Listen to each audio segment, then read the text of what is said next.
नमस्कार दोस्तों, स्वागत है आपका मिशन सिविल सर्विसेज में। फ्रेंड्स, आज 2022 यानी नए साल का पहला दिन 1 जनवरी है और इस अवसर पर हमारे चैनल की पूरी टीम की तरफ से आप सभी को नए वर्ष की बहुत बहुत सारी शुभकामनाएं। ये नया वर्ष आपके जीवन में सफलता, समृद्धि, खुशियाँ और बहुत सारा उत्साह लेकर आए। इसी के साथ आज के इस वीडियो के पहले प्रश्न को हम शुरू कर रहे हैं। पहला प्रश्न है, वर्ष 2020 के लिए किसे हिंदी भाषा का साहित्य अकादमी पुरस्कार दिया गया है?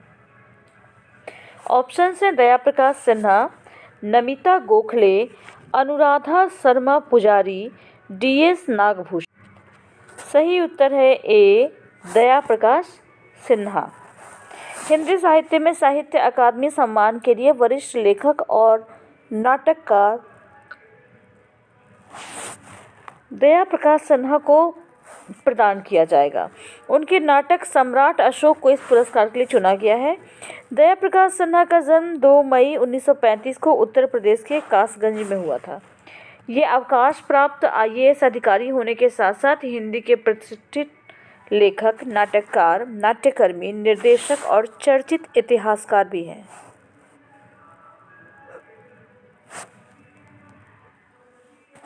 दूसरा प्रश्न है, भारतीय प्रतिस्पर्धा आयोग ने वर्ल्ड वन के किस कंपनी में 96% से अधिक हिस्सेदारी के अधिग्रहण को मंजूरी दी है? और ये हमारे ऑप्शन, सही ऑप्शन है सी, जिंदल पावर। भारतीय प्रतिस्पर्धा आयोग यानी CCI ने वर्ल्ड वन के जिंदल पावर में 96% से अधिक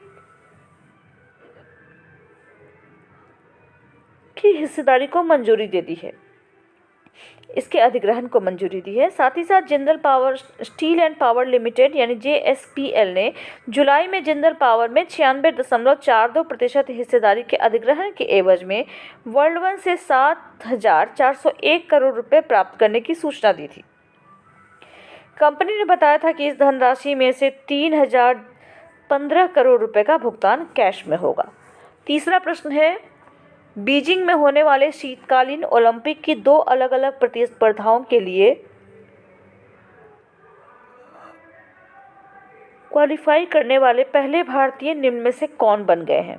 ऑप्शन है alpine skier Guldev, alpine skier Hiralal, alpine skier Himanshu Thakur, alpine skier Arif Mohammad Khan. सही उत्तर है अल्पाइन स्कीयर आरिफ मोहम्मद खान। जम्मू कश्मीर के अल्पाइन स्कीयर आरिफ खान ने शीतकालीन ओलंपिक खेलों के लिए एक और इवेंट में क्वालिफाई कर लिया है। ये अगले साल बीजिंग में होने वाले शीतकालीन ओलंपिक के 2 अलग अलग स्पर्धाओं में क्वालिफाई करने वाले पहले भारतीय एथलीट बन गए हैं। शीतकालीन ओलंपिक खेलों का आयोजन अगले साल चीन के बीजिंग में 4 से 20 फरवरी तक किया जाएगा। कश्मीर के हाजीबल तनमर्ग इलाके के आरिफ ने महीने भर पहले ही दुबई में हुए क्वालिफाइंग स्पर्धा में इन खेलों के लिए पहला टिकट हासिल किया था। चौथा प्रश्न है, दक्षिण अफ्रीका के किस खिलाड़ी ने टेस्ट क्रिकेट से तत्काल प्रभाव से संन्यास लेने की घोषणा की है? ऑप्शन है Marco Jansen, Quinton de Kock, Dean Elgar, Temba Bavuma. सही उत्तर है बी, क्विंटन डिकॉक। दक्षिण अफ्रीका के विकेटकीपर बल्लेबाज क्विंटन डिकॉक ने अचानक टेस्ट क्रिकेट से संन्यास का ऐलान किया है। बता दें कि डिकॉक दक्षिण अफ्रीका के लिए वनडे और T20 के लिए क्रिकेट खेलना जारी रखेंगे। साथ ही साथ इन्होंने 2014 में ऑस्ट्रेलिया के खिलाफ अपना टेस्ट डेब्यू किया था, आपको ये भी बता दें। वे इस फॉर्मेट से दक्षिण अफ्रीका टीम के कप्तान भी रहे हैं। और आपको इतना भी बताते चलें कि डिकॉक ने साउथ अफ्रीका के लिए कुल 54 टेस्ट खेले। इस दौरान उन्होंने 38.82 की औसत से 3300 रन भी बनाए।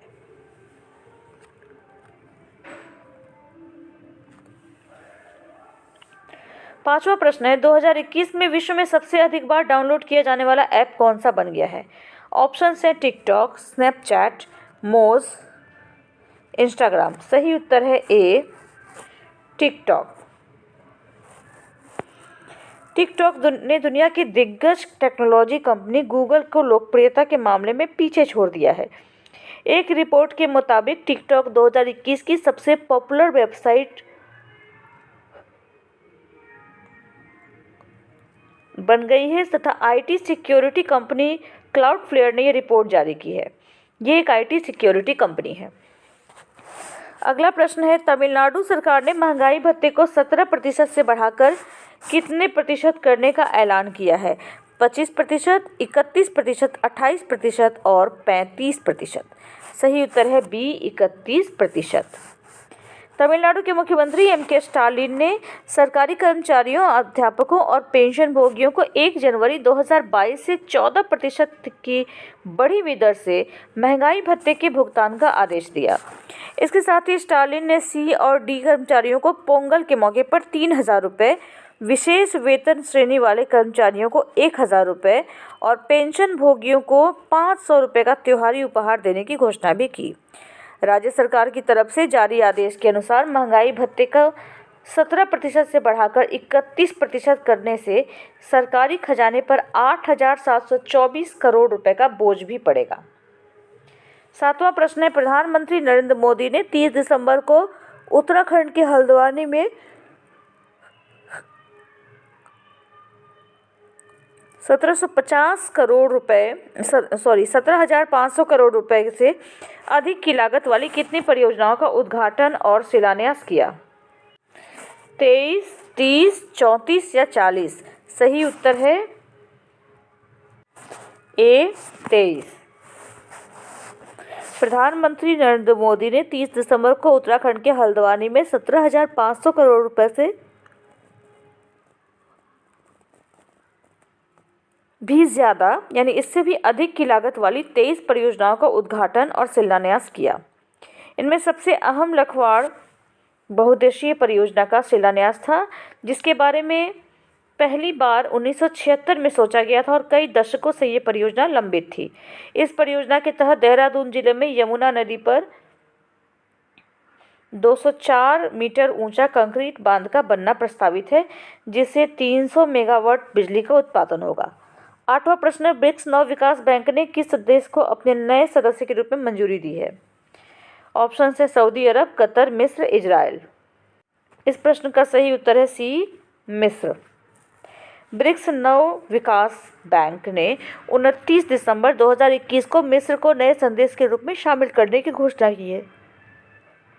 मिस्र एनडीएमई में शामिल होने वाला चौथा नया देश है। इसके पहले बांग्लादेश, संयुक्त अरब अमीरात और उरुग्वे को सदस्य के रूप में शामिल किया गया था। नारकोटिक्स कंट्रोल ब्यूरो किस केंद्रीय मंत्रालय के तत्वाधान में कार्य करता है? ऑप्शंस हैं केंद्रीय वित्त मंत्रालय, केंद्रीय गृह मंत्रालय, केंद्रीय विदेश मंत्रालय या केंद्रीय रक्षा मंत्रालय। सही उत्तर है बी, केंद्रीय गृह मंत्रालय। केंद्रीय गृह मंत्री अमित शाह ने सभी राज्यों को देश से ड्रग्स को खत्म करने के लिए उद्देश्य से अपने अपने अधिकार क्षेत्र में एक समर्पित एंटी नारकोटिक्स टास्क फोर्स बनाने और अधिसूचित करने के लिए कहा है। आधिकारिक सूचना के अनुसार ये ANTF राज्य स्तर पर नार्को समन्वय केंद्र सचिवालय के रूप में कार्य कर सकते हैं। अगला प्रश्न है, साहिबजादा दिवस मनाने वाला भारत का पहला राज्य कौन सा है? ऑप्शन हैं उत्तर प्रदेश, मध्य प्रदेश, असम, नागालैंड। सही उत्तर है ए, उत्तर प्रदेश। उत्तर प्रदेश में हाल ही में गुरु गोविंद सिंह जी के 4 पुत्रों साहिबजादों की शहादत की याद में साहिबजादा दिवस मनाया है। उत्तर प्रदेश वर्ष 2020 के बाद से साहिबजादा दिवस मनाने का वाला भारत का पहला राज्य है, जो कि मुख्यमंत्री योगी आदित्यनाथ ने जब घोषणा की थी कि सिख गुरुओं का बलिदान स्कूली पाठ्यक्रम में हिस्सा बनना चाहिए। अगला प्रश्न है, क्या है फ्रोजन टारडीग्रेड, जो कि सुर्खियों में रहा था? ऑप्शन है सूक्ष्म बहुकोशिकीय जीव, खाद्य प्रसंस्करण इकाई, नैनो संरक्षण या रॉकेट ईंधन। सही उत्तर है सूक्ष्म बहुकोशिकीय जीव। वैज्ञानिकों ने हाल ही में क्वांटम उलझा हुआ सूक्ष्म बहुकोशिकीय जीवों की पहचान की है, जिन्हें फ्रोजन टार्डिग्रेड के नाम से जाना जाता है। इन जीवों को क्रिप्टोबायोसिस के रूप में जाना जाने वाला जीवन की गुप्त अवस्था में होने का कारण अत्यधिक भौतिक रासायनिक स्थितियों को सहन करने के लिए पाया जाता है। चरम स्थितियों के तहत टारगेटेड सिकुड़ते निर्जलित गेंदों में बदल जाते हैं और अत्यधिक पर्यावरणीय परिस्थितियों को सहने के लिए अपने जैविक कार्यों को अनिश्चित कार्यकाल के लिए निलंबित कर देते हैं। 12वां प्रश्न है, एडवर्ड ओ विल्सन कौन थे जो हाल ही में खबरों में रहे? ऑप्शन है जीव विज्ञानी, अंतरिक्ष विज्ञानी, क्रिकेटर या डांसर। सही उत्तर है ए, जीव विज्ञानी। एडवर्ड ओ विल्सन, जो प्यार से द एंट मैन के नाम से जाने जाते थे, एक हार्वर्ड जीव विज्ञानी और एक कीट विज्ञानी थे। इनका हाल ही में 92 वर्ष की उम्र में निधन हो गया। ये 2 बार पुलित्जर पुरस्कार विजेता लेखक रहे हैं और इन्होंने 1975 में जारी अपनी पुस्तक सोशियोबायोलॉजी द न्यू सिंथेसिस के लिए दुनिया भर में व्यापक ध्यान आकर्षित किया। चलिए कुछ प्रश्नों का रिवीजन कर लेते हैं। साल 2021 में विश्व में सबसे अधिक बार डाउनलोड किया जाने वाला ऐप बना है टिकटॉक। विश्व में ब्रिक्स नव विकास बैंक ने जिस बैंक को अपने नए सदस्य के रूप में शामिल किया है वह है, जिस देश को शामिल किया है वह है मिस्र। तमिलनाडु सरकार ने महंगाई भत्ते को 17% से बढ़ाकर 31% करने का निर्णय लिया है। प्रधानमंत्री नरेंद्र मोदी ने 30 दिसंबर को उत्तराखंड के हल्द्वानी में 17,500 करोड़ रुपए से अधिक की लागत वाली 23 परियोजनाओं का उद्घाटन और शिलान्यास किया। दक्षिण अफ्रीका के क्विंटन डिकॉक ने टेस्ट क्रिकेट से तत्काल प्रभाव से संन्यास लेने की घोषणा की है। बीजिंग में होने वाले शीतकालीन ओलंपिक की 2 अलग अलग स्पर्धाओं के लिए क्वालिफाई करने वाले पहले भारतीय बने हैं अल्पाइन स्कीयर आरिफ मोहम्मद खान। वर्ष 2021 के लिए जिसे हिंदी भाषा का साहित्य पुरस्कार दिया गया वो थे दयानंद सिन्हा। भारतीय प्रतिस्पर्धा आयोग CCI ने वर्ल्ड 1 के लिए जिस कंपनी में 96% से अधिक हिस्सेदारी की मंजूरी दी है ये है दया प्रकाश सिन्हा। इसके साथ ही आज के प्रश्न समाप्त होते हैं। फ्रेंड्स, उम्मीद है कि आपको हमारी वीडियो अच्छी लगी होगी। चैनल को सब्सक्राइब कर चुके हैं तो अब इस वीडियो को ज़्यादा से ज़्यादा शेयर कीजिए ताकि ज़्यादा से ज़्यादा लोगों तक हमारी मेहनत पहुंच सके और वो उसका लाभ उठा सकें। इसके साथ ही लेती हूँ आपसे विदा। अगले वीडियो में फिर मिलेंगे। धन्यवाद।